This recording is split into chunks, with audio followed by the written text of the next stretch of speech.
Hola a todos.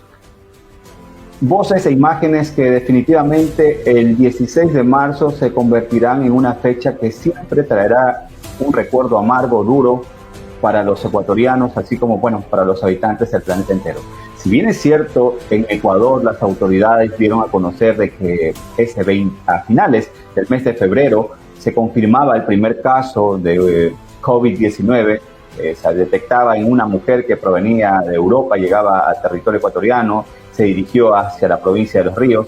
Para muchos hombres, mujeres, niños y niñas de nuestro país, el 16 de marzo, aquella fecha en que Ecuador decidía, y luego de varios meses, ya un año justamente, uno se da cuenta que una de las mejores decisiones haber comenzado a brindar al país para lo que se venía, que no le correspondía a Ecuador, sino que era un mal que le comenzaba a tocar la puerta al planeta entero.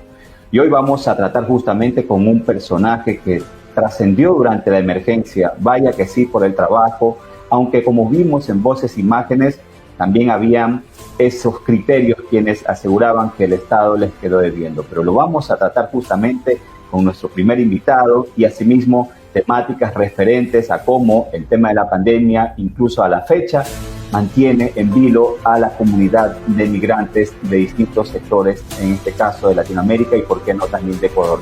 Son las temáticas que los invitamos a tratar a profundidad en este programa especial de Lo Decisivo. Bienvenido.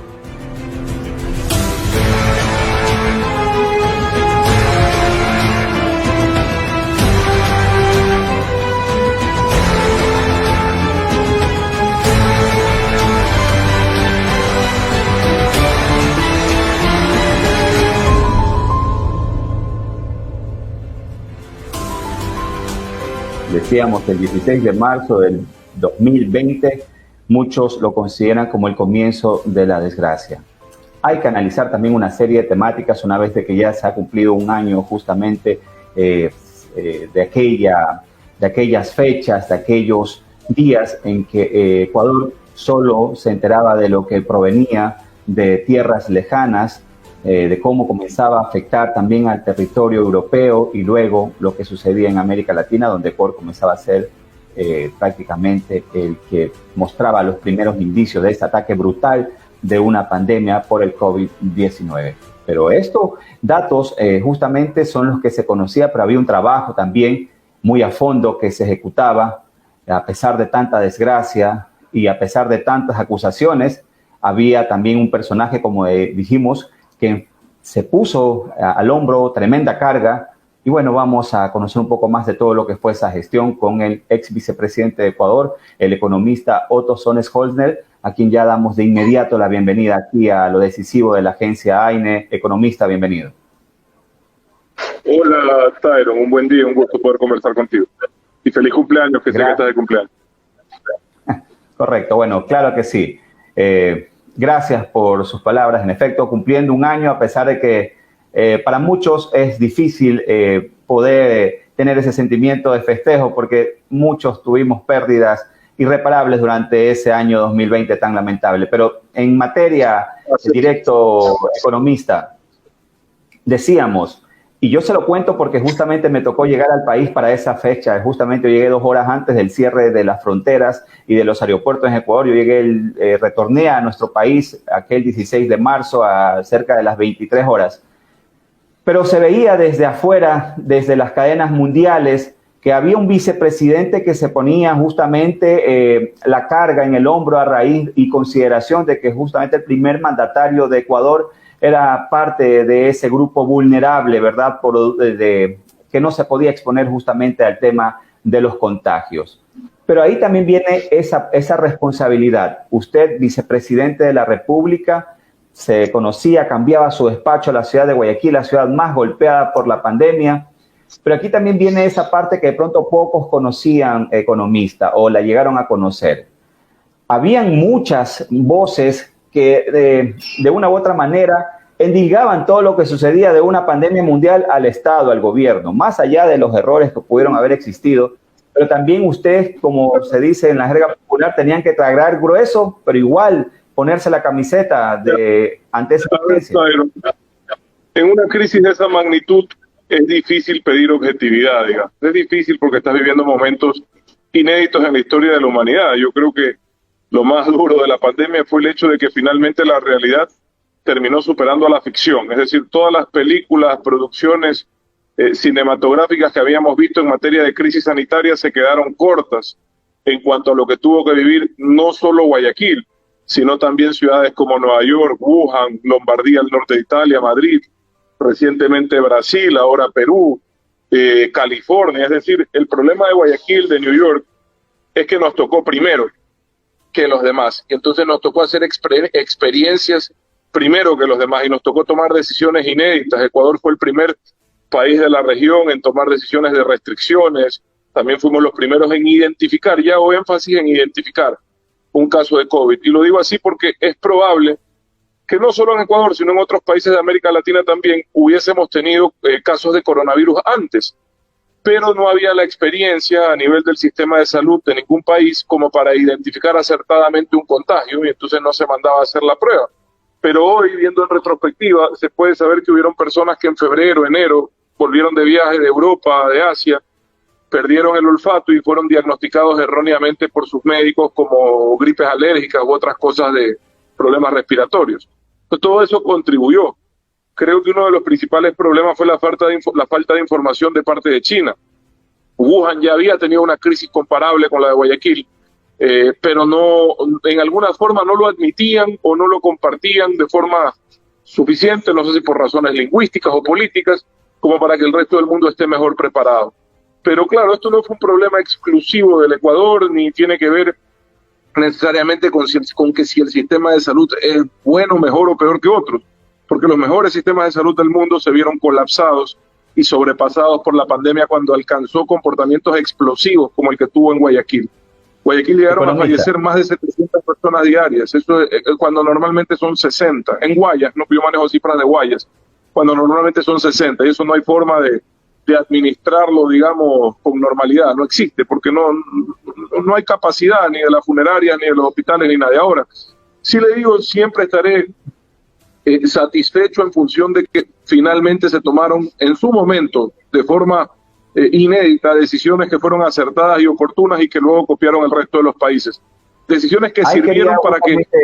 Tratar, economista, y antes de esta o luego de esta pregunta, ¿verdad? Tengo justamente un dato como para que usted también vaya alimentando todo lo que fueron esos tiempos, cuando usted habla de retraerse, ¿verdad? De la retrospectiva. Me gustaría conocer un poco más a fondo cuando ustedes, autoridades, presidente, vicepresidente, los principales ministros, ustedes sí que de una u otra manera estaban enterados de lo que sucedía en Wuhan, ¿verdad? Y de cómo Lombardía era el primer territorio occidental que comenzaba a sentir con crudeza el tema de la pandemia, cerraban Italia por completo. Correcto, pero economista, me gustaría justamente para conocer de pronto un dato trascendental, ¿verdad? De lo que sucede en despacho, en esa parte íntima. ¿Ustedes eran conscientes de lo que se le venía al país en vista de lo que también se esperaba que venía para el mundo, teniendo como referencia de que la última pandemia fue en 1918? Pero ustedes, vicepresidente, los ministros, ¿cómo sabían de esa responsabilidad tan grave que se venía? A ver, primero, evidentemente había un plan de COVID, yo no estaba dentro de mis funciones en ese momento, pero lo conocía, que fue el designar hospitales centinela para administrar la crisis en diferentes ciudades, sin que el sistema de salud, es decir, el resto de hospitales, tanto de la red pública como privada, colapsen. Eso se dio y se pudo manejar así en muchas ciudades, no en Guayaquil. Como te decía, creo que se tomaron decisiones inéditas para la región y para el mundo desde Ecuador, que luego fueron copiadas y replicadas por otros países y que permitieron salvar cientos de miles de vidas. Porque si te pones a ver, y si tú revisas las cifras de mortalidad, ninguna ciudad del país, en ninguna provincia del Ecuador, tuvimos episodios como los de Guayaquil. Y eso se debe, insisto, a esas decisiones. Lo de Guayaquil es algo muy particular, tuvo que ver con el retorno masivo de viajeros que en muchos casos incumplieron la normativa que ya estaba vigente de aislamiento obligatorio por 15 días, si mal no recuerdo, y que no solo, no solo eso, sino que además participaron de eventos que también se hicieron contra norma expresa porque ya estaban prohibidos. Entonces, en Guayaquil, el fin de semana de del 16, del 17, hubieron fiestas, matrimonios, quinceañeras, graduaciones, cuando ya estaban prohibidos. Fueron clausuradas, pero ya fue demasiado tarde. Y 15 días después, arrancando el mes de abril, tuvimos pues lo que tuvimos en consecuencia de ese comportamiento. Mire, la gran lección de esto, Tyron, es que esta pandemia que continúa no se puede manejar adecuadamente si no hay corresponsabilidad ciudadana. A mí me duele en lo personal ver que a pesar de haber vivido lo que vivimos en Guayaquil, a pesar de haber sufrido lo que sufrimos, sigo viendo eventos masivos, reuniones, borracheras, fiestas de barrio. Esto no se ha terminado, Tyron, y lo que ocurrió en Guayaquil puede volver a ocurrir en cualquier lugar del país en cualquier momento, Dios no quiera, y no hay sistema de salud que aguante, ni el de Nueva York, ni el de Lombardía, ni el de Madrid, ni el de Wuhan, ni el de California, no aguanta, porque sencillamente no están diseñados para eso. Y eso es algo que dentro de este modesto proyecto de periodismo independiente de esta agencia lo recalcamos, porque tampoco hay que negar de que nunca existió un parámetro, un manual para afrontar una pandemia por el COVID-19. El mundo no lo sabía. Y aquí viene mi testimonio para que usted también de pronto lo sepa. Yo reconozco que el gobierno también tiene unas fallas terribles, pero cuando inició la pandemia, justamente en mi caso personal con mi familia me tocó retornar de Europa justamente un 16 de marzo. El día anterior que fui a confirmar si es que nos permitían ingresar al país, la aerolínea por la que yo había justamente pedido mi pasaje, eso es un video que yo realicé justamente en el aeropuerto del Prat de Barcelona, donde yo hablaba ahí y demostraba que no existía ningún tipo de control. No existía ni siquiera no existían médicos, economistas, no existían médicos, no existían brigadas, nadie te daba ni siquiera una gota de alcohol, no te tomaban registros, no habían pruebas PCR como se decía en Ecuador. ¿A dónde quiero llegar? Que a los 2 días que yo llego justamente al país, ¿verdad? Me encuentro que no puedo bajar del avión porque tenía que firmar un contrato, un compromiso para hacer la cuarentena con mi familia en el domicilio que yo iba a identificar por 15 días. Y además de eso, una serie de regulaciones, controles, de todo. Entonces yo aquí sí hago una especie de mea culpa como sociedad, como miembro de esta sociedad, que nadie es profeta en su propia tierra, porque yo venía de Europa, donde supuestamente son el primer mundo, y allí nadie te hacía controles, y más bien en Ecuador, en nuestro país, modestamente, había una serie de controles, pero impresionantes. Lo que pasa es que luego, evidentemente... Fuimos pioneros en diseñar esas políticas, Tyron, fuimos pioneros como país, y son políticas que hace 2 meses empezó a aplicar también Europa y Estados Unidos. Hace 2 meses, correcto, copiadas del Ecuador y diseñadas por especialistas ecuatorianos que te garantizo salvaron cientos de miles de vidas, pero siempre y cuando las personas las cumplan, pues, porque lamentablemente no se le puede poner un niñero o un policía a cada persona de las miles que retornaron al Ecuador, pues, Tyron, por eso se tuvo que prohibir el retorno, porque la gente estaba incumpliendo. Después nos criticaron por prohibir el retorno o limitar el retorno, pero fue una decisión acertada. No teníamos capacidad de controlar el comportamiento ciudadano, no había capacidad. ¿Cómo? No se podía.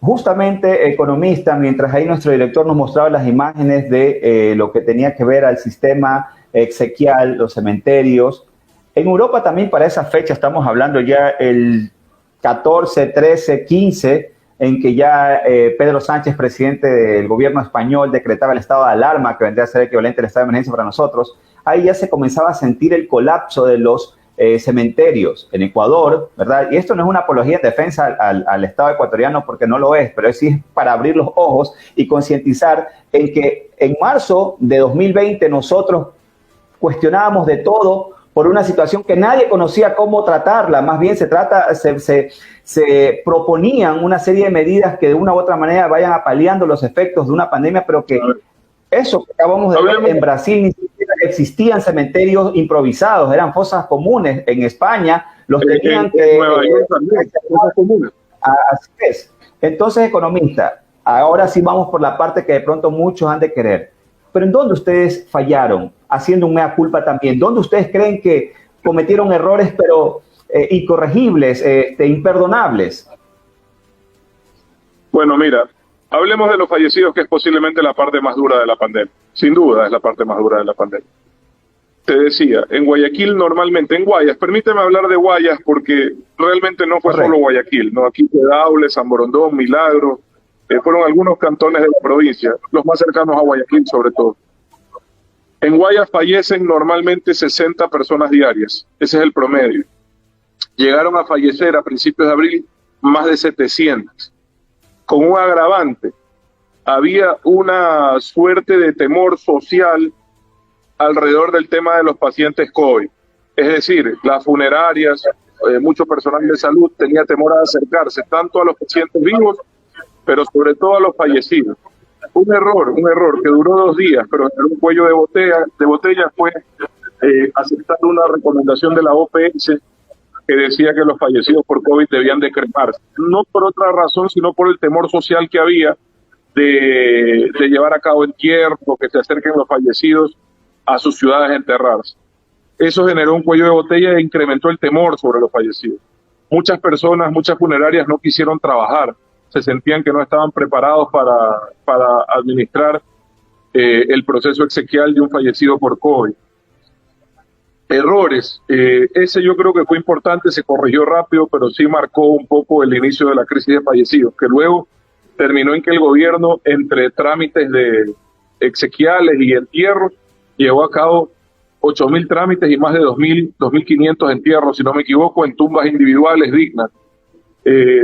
Hubo una decisión mía, que fue el primer día de la pandemia, que para mí nunca me arrepentiré porque ha permitido que se destape la corrupción en el sistema de salud, que fue disponer que las compras públicas en emergencia sean abiertas por primera vez en la historia del Ecuador, porque tristemente en nuestro país emergencia ha sido siempre sinónimo de corrupción. Y yo lo único que aspiraba es que, si bien iba a haber corrupción, que no existe impunidad, que quede una lección, que si un miserable una vez más en la historia de nuestro país quiere lucrar del dolor ajeno, bueno, que sea sancionado. Y así ha ocurrido. Así ha ocurrido con quienes quisieron vender los fallecidos a sus familiares, porque ocurrió esto en el hospital del Guasmo. Así ha ocurrido con quienes quisieron comprar o hacer negocio de la pandemia con sobreprecios. Están todos siendo judicializados. Espero que sirva de lección para que si algún día en nuestro país alguien más quiera lucrar de la corrupción, pero sobre todo el dolor ajeno, sepa que no se va a poder salir con la suya tan fácilmente. Ojalá eso no cambie, ojalá sirva de lección, y de eso no me arrepiento. Pero eso sí generó dificultades de compras de insumos, es decir, tuvo esa secuela, porque también había quienes honestamente querían comprar, y evidentemente en el mes de marzo no había una mascarilla, ya en junio te la vendían en la esquina, pero en marzo no había una mascarilla en ningún lugar del mundo, pero ni para el presidente, ni para nadie, no había una mascarilla. Entonces, claro, los precios de la mascarilla estaban elevados. Hubo que tomar acciones como requisar de las aduanas y de las bodegas de empresas que nos estaban ocultando información, mascarillas, para poder sostener la crisis. Esas decisiones difíciles se tomaron. Es como van las vacunas, ¿no? Le propongo, por favor, ya antes de ir a ese tema de sobreprecios, corrupción, que también tiene como un mal referente a una institución de salud perteneciente al Servicio de Seguridad Social, ¿verdad? Le propongo que revisemos justamente un informe que se ha realizado sobre el Teodoro Maldonado Caro y regresamos de inmediato con usted para ir revisando cómo usted sentía esos actos de corrupción que se detectaban en esa entidad de salud.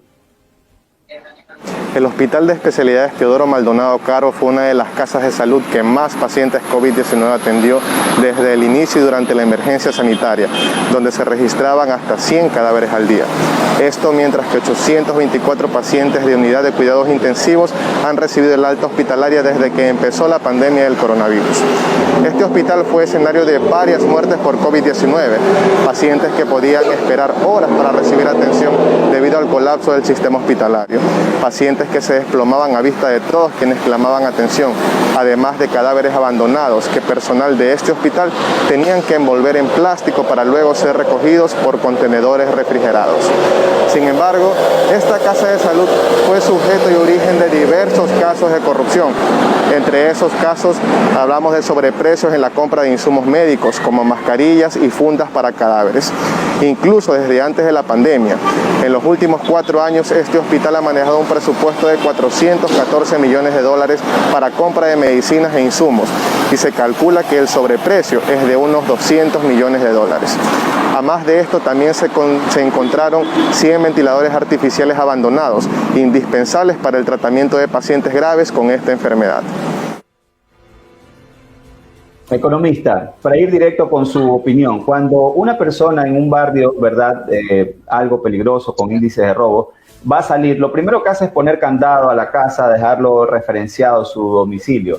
Ustedes, sabiendo de nuestra lamentable idiosincrasia y el historial que existe de corrupción, cuando empezó todo eso, de pronto también no fue un error haber previsto de que algo así iba a pasar con la adquisición de insumos para enfrentar la emergencia, porque vaya que bueno,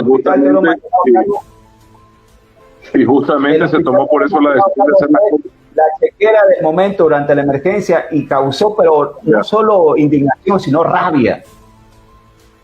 Y justamente por eso se tomó la decisión que tomé, que impulsé, que se hagan las compras públicas en emergencia abiertas, cosa que fue reconocida por la Organización de Estados Americanos como un acto inédito en la región de transparencia, porque en emergencia normalmente se hacen las compras cerradas y a dedo, en justificación de la emergencia, ¿no?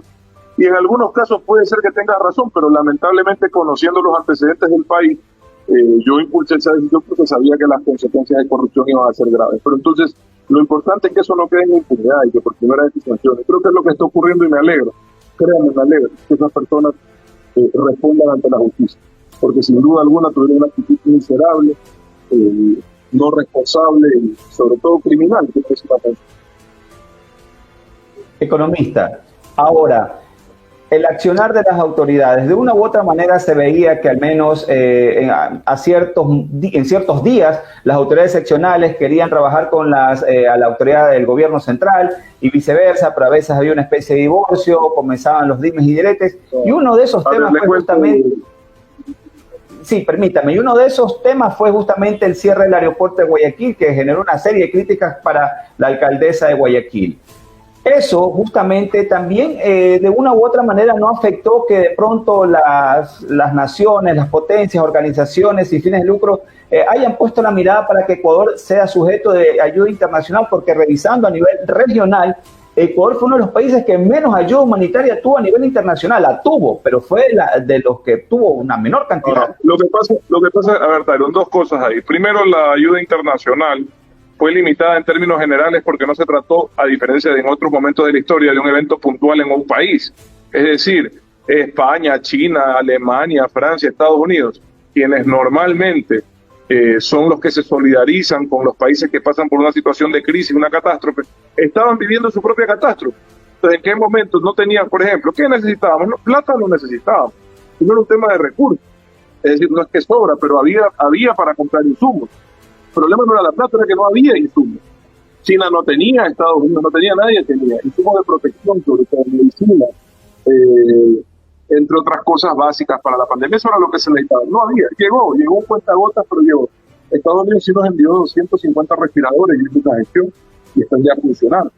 Pero hay muchas cosas buenas que se hicieron con la cooperación y con el esfuerzo propio, pero no se podía esperar en la magnitud de otras ocasiones porque no era un evento puntual del Ecuador, hay que tener eso claro, era un evento mundial, ¿ya?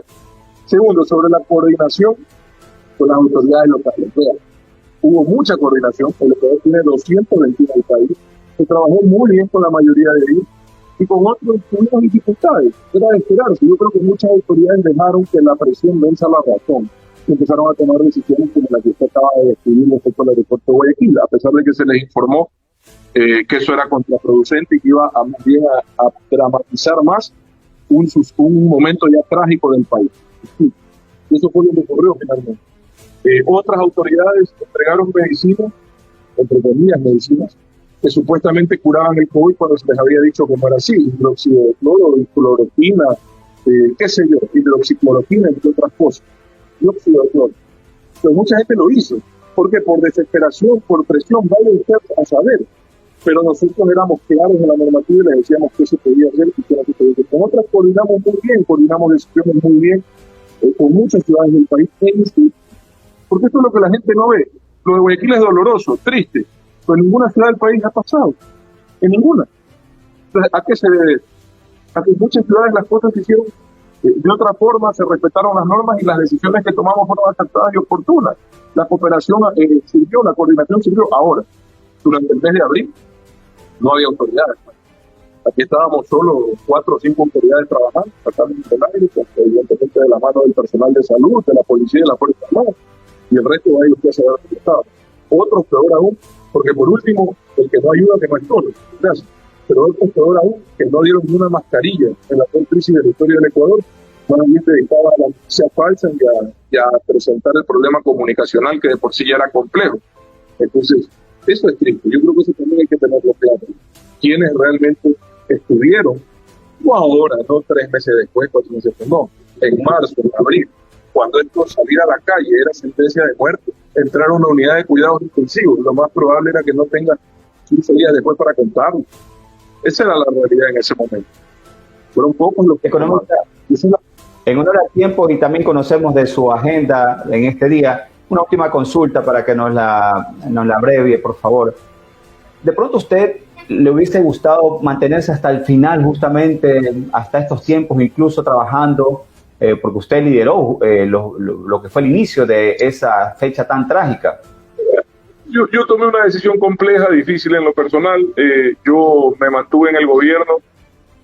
Yo había tomado la decisión de salir unos meses antes, pero tenía que terminar 3 temas desde mi punto de vista. Primero, que se estabilicen las cifras de mortalidad en el país, que ocurrió alrededor del mes de junio. Segundo, que se logre renegociar la deuda externa para darle sostenibilidad a la dolarización, que se consiguió también alrededor del mes de julio, y que se consiga el respaldo de los multilaterales para seguir con el programa de apoyo financiero al país, nuevamente para que el país no colapse y no caiga en un caos terrible, porque una hecatombe estaba a la vuelta del esquina. No había ingresos petroleros, estaban rotos los 3 oleoductos, no había ingresos tributarios, estaba paralizada la economía, y sin ese financiamiento hubiésemos tenido una hecatombe social en el programa de la sanitaria, que no la hemos tenido hasta ahora, gracias a Dios. Sí, la pandemia ha dejado mucho dolor, mucha pobreza, mucho desempleo, pero nos vamos a recuperar como país si hacemos las cosas bien. La ruta está trazada y creo que es posible. Y sí, claro, tal vez hubiese sido ideal poderme quedar hasta el final. Esa era mi decisión cuando entré. Yo tomé una decisión, la he discutido en varias ocasiones, salí a buscar unidad, salí a trabajar por eso. Tristemente tuvimos 16 candidatos, ya vemos las consecuencias y los riesgos de aquello.